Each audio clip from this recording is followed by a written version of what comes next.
Good morning, everybody. Today we are discuss about disaster management. Previously, in PPT presentation, we already discussed about emergency management. Now, first of all, what is the meaning of disaster? Disaster meaning आपदा. Disaster को हम लोग जो है वो हिंदी इस नाम से जानते हैं, आपदा के नाम से. So, what is disaster? Disaster is defined as situation of unforeseen, serious and immediate threat to public health and disruption of human ecology. Disaster जो है क्या चीजें, इसके अंदर मेन चीजें हमको कुछ पॉइंट्स ध्यान रखने हैं. डिजास्टर का मीनिंग है आपदा. सेकंड कंडीशन इसके अंदर आती है अनफोर्सिन. अनफोर्सिन का मतलब होता है कि ऐसी चीजें जो हमने कभी नहीं देखी. नेक्स्ट है सीरियस. सीरियस का मतलब होता है अत्यधिक खराब स्थिति, जिस स्थिति को निपटने के लिए हमको काफी मेहनत की आवश्यकता है. इमीडिएट का मतलब होता है अचानक से. और पब्लिक हेल्थ. पब्लिक हेल्थ इसका मतलब क्या होता है कि जो इंडिविजुअल पॉपुलेशन है उस पॉपुलेशन का स्वास्थ्य. और लास्ट में इसके अंदर एक आता है ह्यूमन इकोलॉजी. यानी कि आपदा जो है वो एक ऐसी स्थिति है जिस स्थिति के अंतर्गत एक इंडिविजुअल पब्लिक जो कि एक देश के अंदर निवास कर रही है, एक पर्टिकुलर जियोग्राफिकल एरिया के अंदर निवास कर रही है, इस पब्लिक को अचानक से ऐसी समस्याओं का उत्पन्न हो जाना जिन समस्याओं के कारण उसको स्वास्थ्य की हानि हो सकती है और साथ ही साथ उसको उसके द्वारा डेवलप किए गए फिजिकल रिसोर्सेज की भी हानि जो है उसको होती है. तो डेफिनेशन के अंदर जो है वो इसमें तीन चीजों को जो है वो डिस्क्राइब करता है. क्लासिफिकेशन ऑफ डिजास्टर, यानी कि जो आपदा है उसका क्लासिफिकेशन कितने भागों के अंदर किया गया है. तो डिजास्टर जो है वो हर हमेशा दो तरह के होते हैं, जिसमें से पहला होता है नेचुरल डिजास्टर और सेकंड होता है मैन मेड डिजास्टर. इमरजेंसी के अंदर हमने देखा था, जब इमरजेंसी मैनेजमेंट हम लोग कर रहे थे तो उसके अंदर इमरजेंसी सिचुएशंस को कितने भागों में बांटा था? 4 भागों में बांटा था, जिसमें कि नेचुरल डिजास्टर और मैनेजमेंट डिजास्टर. यानी कि मैन मेड डिजास्टर जो है वो उस समय इमरजेंसी के अंदर दो स्थितियों के अंदर थे, नेचुरल इमरजेंसी और man made emergency. Same condition जो है वो यहाँ पर आती है नेचुरल डिजास्टर. तो नेचुरल डिजास्टर जो है वो क्या होते हैं?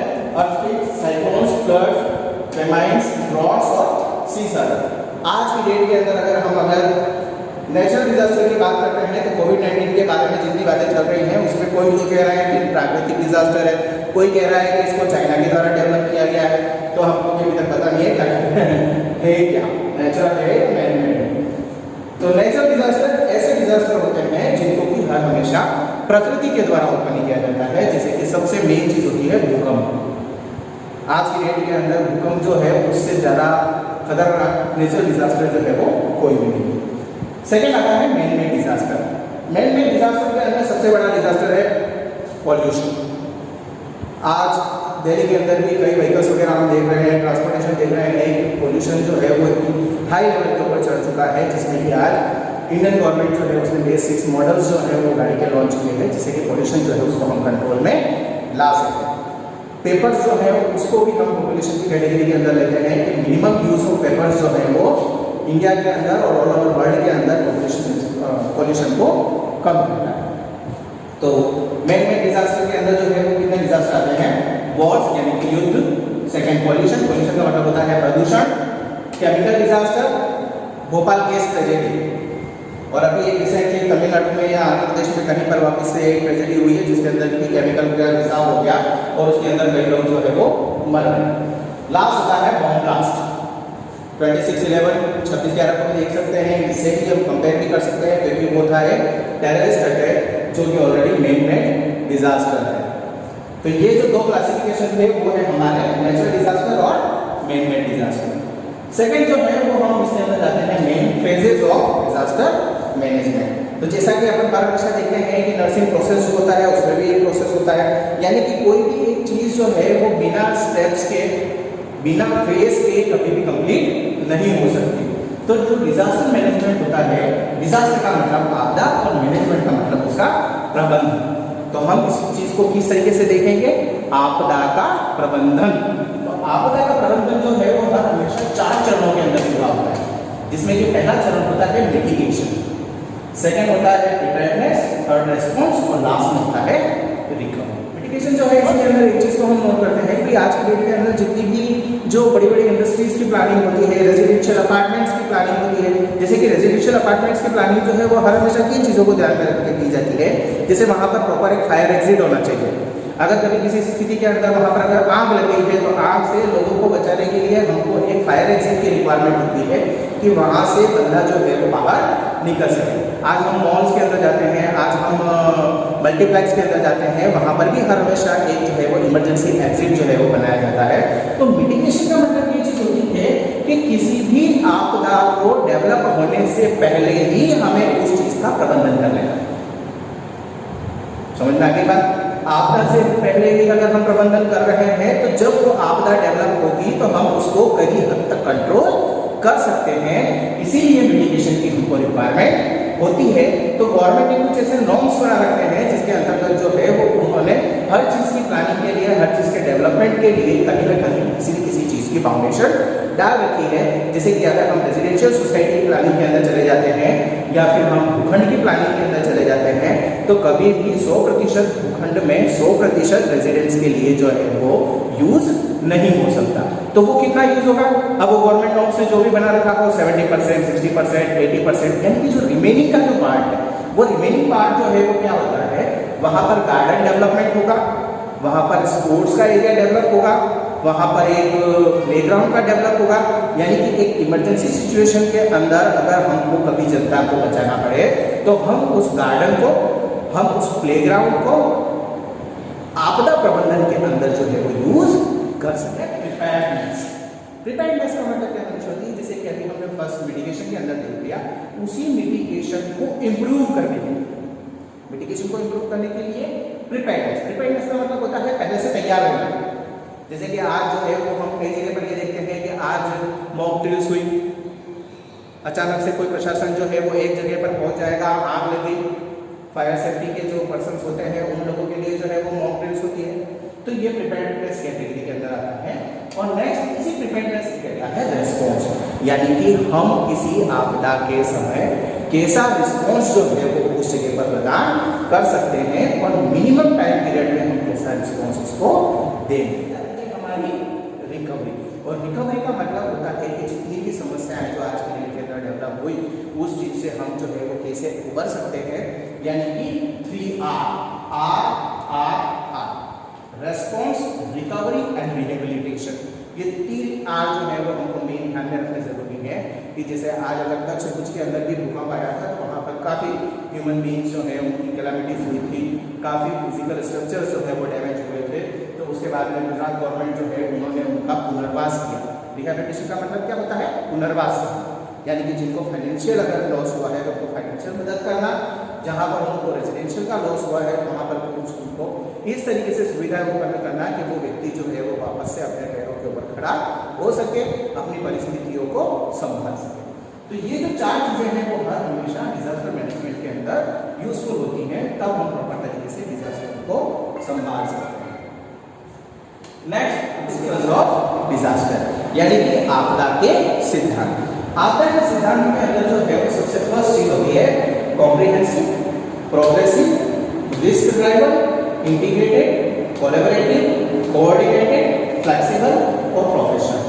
यही जो सिद्धांत है वो एक इमरजेंसी मैनेजर के, यही सिद्धांत जो है वो एक आपदा मैनेजर यानी कि डिजास्टर मैनेजर के क्वालिटीज में भी आ सकते हैं, फंक्शंस के अंदर भी आ सकते हैं। और यही डिजास्टर के क्या है? सिद्धांत। किस तरीके से डिजास्टर के सिद्धांत में इनको हम थोड़ा सा समझेंगे। सबसे फर्स्ट टॉपिक है कॉम्प्रिहेंसिव। कॉम्प्रिहेंसिव का मतलब होता है कि आज की डेट के अंदर जो भी व्यक्ति आपदा से संबंधित प्रबंधन करता है तो उसको हर हमेशा व्यापक रूप से, इसका केवल मीनिंग क्या होता है हिंदी? व्यापक। व्यापक का मतलब होता है सार्वभौमिक।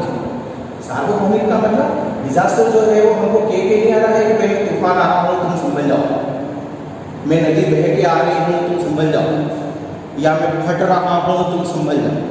तो ये जो डिजास्टर होते हैं वो हर हमेशा किसी भी व्यक्ति के सामने, किसी भी देश के सामने कभी भी प्रकट हो सकते हैं।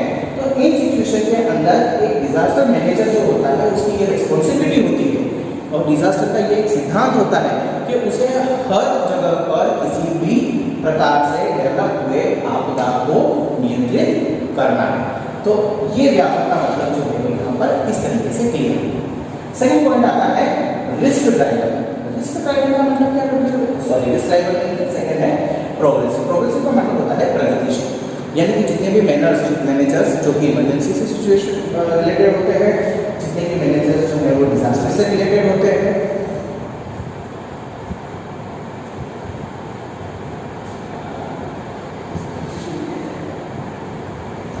मैनेजर सेकंड आता है हमारा प्रोग्रेसिव का मतलब होता है प्रगतिशील।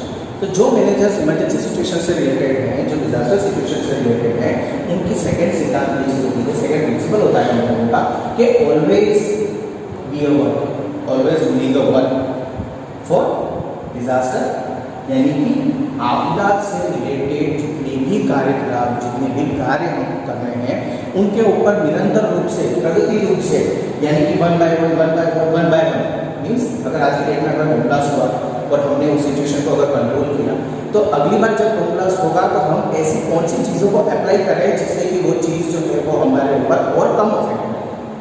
समझ आ गई बात? तो ये चीज़ जो है वो क्या होती है, एक तरीके से ट्रायल एंड एरर मेथड भी बोल सकते हैं कि हमको जो है वो हर हमेशा आपदाओं से सीखना भी चाहिए कि आज की डेट में हमने किस तरीके से उसको कंट्रोल किया, आने वाले समय में कैसे कंट्रोल करेंगे, उससे आने वाले समय में कैसे कंट्रोल करेंगे। तो ये चीज़ें जो होती हैं।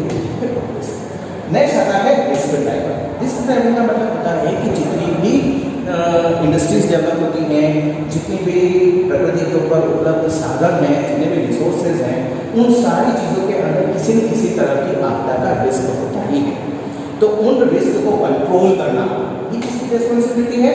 Disaster management. इसीलिए हम इसको सिद्धांत कहते हैं इंटीग्रेटेड का मतलब होता है एकीकृत का मतलब क्या होता है कि ये आपदा प्रबंधन जो है वो सिर्फ मेरी जिम्मेदारी नहीं है। जैसे कि आज कोविड-19 जो है ये भी एक तरीके का डिजास्टर है, और इस डिजास्टर के अंदर जो है वो आज भारत देश के अंदर चाहे प्रधानमंत्री हो, चाहे एमएलए हो, चाहे विधायक हो, चाहे एक छोटा से छोटा कार्यकर्ता हो, चाहे एक नॉर्मल जनता हो, हर एक पर्सन यानी कि हर एक सिंगल वन यूनिट जो है भारत देश को कोविड-19 से बचाने के लिए कोशिश कर रही है। हम कोशिश कर रहे हैं स्टे होम स्टे सेफ को अपनाकर, लोग कोशिश कर रहे हैं कि मैं भी भूखा ना रहूँ, दूसरा भी भूखा ना रहूँ, इन चीज़ों इसका मतलब इंटीग्रेटेड। तो जो इमरजेंसी मैनेजर्स होते हैं उनको इंटीग्रेटेड रूप से, इंटीग्रेटेड सोसाइटी की, इंटीग्रेटेड पर्सन्स की रिक्वायरमेंट होती है जिससे कि वो इन चीज़ों को कंट्रोल कर सकें, और समय आने पर हमें इन लोगों की भी सहायता लेनी चाहिए, चाहे वो कोई समाज सेवी ही क्यों ना हो। नेक्स्ट चीज होती है कोलैबोरेटिव जो है ये भी इसी से रिलेटेड है। इंटीग्रेटेड के अंदर हम सर्विसेज को लेते हैं, और कोलैबोरेटिव के अंदर जो है वो हम उन सर्विसेज से रिलेटेड पर्सन्स को इंक्लूड करते हैं। जैसा कि कोलैबोरेटिव जो है इसको और कोऑर्डिनेटेड, इन दोनों को अगर हम एक साथ लेना चाहें तो ऑपरेशन और कोऑर्डिनेशन भी कह सकते हैं, यानी कि सहयोग एवं समन्वय की भावना। सहयोग एवं समन्वय की भावना किस तरीके से कि एक इंडिविजुअल पर्सन जो है वो दूसरे इंडिविजुअल पर्सन की मदद तो करेगा, लेकिन वो कभी ये नहीं कहता है कि मैंने तुम्हारे लिए ये किया, नहीं, ये चीज गलत हो जाएगी, because this is our duty, ये हमारी रिस्पॉन्सिबिलिटी है। इसी तरीके से ये जो है वो एक आपदा प्रबंधन मैनेजर की भी रिस्पॉन्सिबिलिटी है कि उसको किसी भी आपदा को डेवलप होने से पहले ही कंट्रोल करना है, और यदि आपदा को डेवलप होने से पहले ही हम प्रॉपर तरीके से कंट्रोल कर लेंगे तो आने वाले समय के अंदर जब भी कोई एक बड़ा डिजास्टर होगा तो उसको हम इजी को कंट्रोल कर सकते हैं। नेक्स्ट आता है फ्लेक्सिबल, और लास्ट होता है प्रोफेशनल का मतलब होता है पेशेवर, यानी कि हर हमेशा डिजास्टर मैनेजमेंट जो है उसके अंदर जो भी व्यक्ति होता है वो एक पेशेवर होता है, जिसको कि प्रॉपर तरीके से इन सब चीज़ों का नॉलेज होना चाहिए। वो एक डिजास्टर मैनेजमेंट, आज के डेट के अंदर तो डिजास्टर मैनेजमेंट से रिलेटेड डिग्रीज भी हो रही है, डिप्लोमा भी हो रहे हैं, जिसके अंदर कि हर सिचुएशन के अंदर हम कैसे निपट सकते हैं उन चीज़ों के बारे में उसको समझाया जाता है। नेक्स्ट इंट्रोडक्शन हो गया, क्लासिफिकेशन हो गया, then phases of disaster management, इसके बाद में हमने प्रिंसिपल्स ऑफ डिजास्टर को भी समझा। अब लास्ट ये सारी हॉस्पिटल के अंदर जो है वो हमारे लिए इस तरीके से यूजफुल है।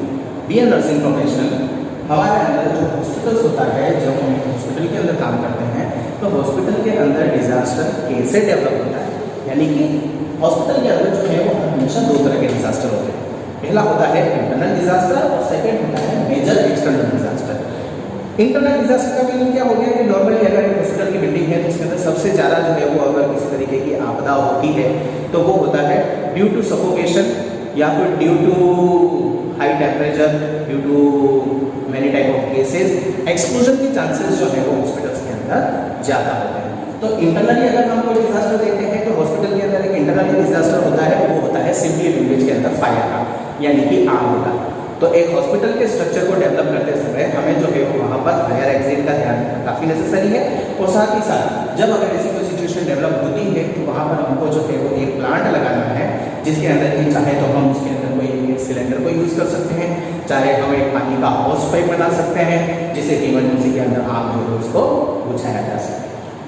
सेकंड होता है external disaster management. External disaster major जो है वो क्या होते हैं कि भाई अब जिस जगह पर भी हम हॉस्पिटल का सिचुएशन बना रहे हैं, जिस जगह पर हम हॉस्पिटल की प्लानिंग कर रहे हैं, उसके आसपास यानी कि क्राउड पॉपुलेशन कितनी है, उसके आसपास कोई रेलवे स्टेशन है, उसके आसपास कोई एयरपोर्ट है, उसके पास में जो है वो कोई बस स्टेशन है, या फिर उसके पास में कोई एक ऐसी जगह है जो कि काफ़ी ज़्यादा क्राउडेड है और कभी भी अगर वहाँ पर किसी तरीके की कोई आपदा डेवलप होती है तो उस समय जो है वो हाई नंबर ऑफ पेशेंट जो है वो हॉस्पिटल के अंदर आ सकते हैं। तो ये सिचुएशन जो है वो हॉस्पिटल के लिए क्या है, अपने आप में आपदा हॉस्पिटल में डेवलप नहीं हुई है। आपदा कहाँ पर डेवलप हुई है, हॉस्पिटल के बाहर। लेकिन हॉस्पिटल जो है वो अगर एक सिंगल यूनिट हम मानते हैं तो हॉस्पिटल के अंदर कोई भी मेजर डिजास्टर जो कि एक्सटर्नली डेवलप होता है, वो चीज़ जो है एक हॉस्पिटल के लिए अपने आप में डिजास्टर का रूप है। जैसे कि कोविड-19 कोरोना आज चल रहा है तो हमारे देश के पास में इतनी व्यवस्था नहीं है कि हम जो है वो उसको प्रॉपर तरीके से कंट्रोल कर सकें। इसीलिए हर स्टेट, हर डिस्ट्रिक्ट के अंदर गवर्नमेंट हॉस्पिटल होने के बावजूद कई क्वारंटाइन सेंटर जो है वो हमने स्कूलों के अंदर बना रखे हैं। जहाँ पर जगह की और कमी आ रही है तो हमने कई लोगों को उनके घरों के अंदर ही क्वारंटाइन कर रखा है, मेडिकेशन हम घर में पहुँचा रहे हैं। तो ये चीज़ जो है वो क्या कहलाती है, हमारी major external disaster in hospital. तो हॉस्पिटल डिजास्टर के अंदर दो कैटेगरीज हो गई हमारी, इंटरनल डिजास्टर और मेजर एक्सटर्नल डिजास्टर। और इसी की प्लानिंग जो है वो हम हॉस्पिटल के अंदर भी कर सकते हैं। सो आई होप आपको ये सब चीज़ें जो है वो शॉर्ट के अंदर समझ में आ गई होंगी। डिटेल नोट्स जो है वो मैंने आप लोगों को PDF फाइल के अंदर प्रोवाइड कर दिए थे, तो आप उसके अंदर और भी स्टडी कर सकते हैं। और अगर कोई प्रॉब्लम्स होती हैं तो आप बाय कॉल या फिर कमेंट के अंदर जो है वो पूछ सकते हैं।